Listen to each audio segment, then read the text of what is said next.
Kurban Allah'a yakınlaşmaya vesile olan şey demektir. Terim anlamı ise bir ibadet maksadıyla, Allah'ın rızasını kazanmak amacıyla belirli vakitlerde, belirli şartları taşıyan hayvanı usulüne göre boğazlamaktır. Kurban ibadetinin tarihi insanlık tarihi kadar eskidir. Tarih boyunca hemen hemen bütün ilahi dinlerde kurban ibadeti insanı manen Allah'a yaklaşan bir ibadet olarak kabul edilmiştir.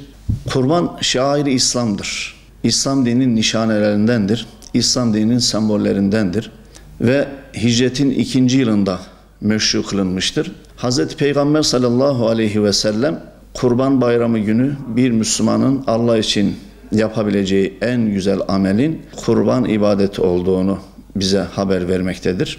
Müslüman olarak bizler kurban kesmekle Hz. İbrahim aleyhisselamla Hz. İsmail aleyhisselamın Allah'ın emrine mutlak itaat konusunda vermiş oldukları başarılı sınavın hatırasını, benzeri bir itaatin de her zaman bizler tarafından da yerine getirebileceğimizi sembolik olarak ifade etmektir kurban ibadeti. Tüm diğer ibadetlerde olduğu gibi kurban ibadetinde de en önemli husus, yani kurban ibadetinde olmazsa olması niyettir, ihlastır, samimiyettir, takvadır. Yani bir işi başka bir gaye için değil de yalnız ve yalnız Allah rızası için yapmaktır. Onların ne etleri ne de kanları Allah'a ulaşır. Ona ulaşacak olan sadece sizin takvanızdır.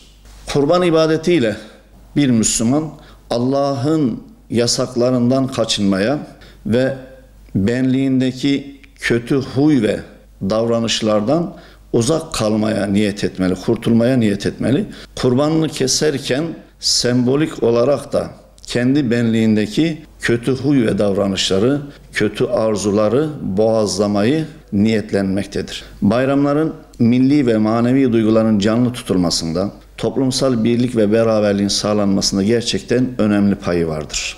Dolayısıyla bayramlar toplumdan kaçma, yalnız kalma anlamda bir tatil değil, aksine bize bir takım görevler, sorumluluklar yükleyen müstesna günlerdir.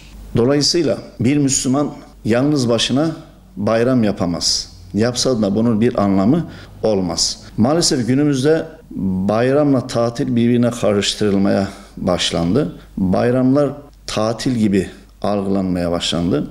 Bayram ferdileşme değil, içtimaileşmedir. Bayram ferdin değil, tabiri caizse toplumun sevincidir. Bundan dolayı Hz. Peygamber sallallahu aleyhi ve sellem bir hadis-i şeriflerinde bugün yapacağımız ilk iş namaz kılmaktır buyuruyor, bayram namazı ilgili olarak. Buradan da şunu anlıyoruz. Demek ki bayramda içtimaileşme var, toplumsallaşma var, ferdileşme yok. Çünkü bayram namazı tek başına kılınan bir namaz değildir. Cemaat halinde camide topluca kılınan bir namazdır. Bir Müslüman tek başına bayram yapamaz, yapsa da bir anlamı olmaz. Bir kimse kendi kendini tebrik ederek bayramlaşamaz. Bu manada bayramlar toplumdan kaçma veyahut da yalnız kalma anlamda bir tatil değil, din kardeşinle beraber sevinme, onlarla beraber bütünleşme günleridir. Günümüzün şartlarına göre eğer gidemiyorsak, özellikle varlığımızın sebebi olan başta anne ve babalarımız olmak üzere büyüklerimizi bizzat gidip ziyaret edemiyorsak, onların ellerini öpüp gönüllerini hoş edemiyorsak, o zaman günümüzün imkanlarından faydalanmalı, en azından bir telefonla da olsa arayarak onların hayır dualarını almalıyız. Bu manada mümkünse bizzat giderek onları ziyaret etmeli, yapabileceğimiz kadarıyla varsa bir ihtiyaçları giderilmeli, hayır dualarını almalı ve onların yanında olduğumuzu her zaman hissettirmeliyiz. Günümüzde aslında bu belki de yoğun iş temposundan dolayı insanlar Yüce İslam'ın bize emrettiği güzelliklerden bir tanesi olan sıla-i rahim dediğimiz akrabayı görüp gözetme, onlarla ilişkimizi devam ettirme görevini bazen çalışma hayatının şartlarından dolayı ihmal edebiliyoruz. Bazen unutabiliyoruz. Ama işte bu bayramlar bu ihmal ettiğimiz zamanları tamir etme günleri olmalı. Bu müstesna bayram günlerini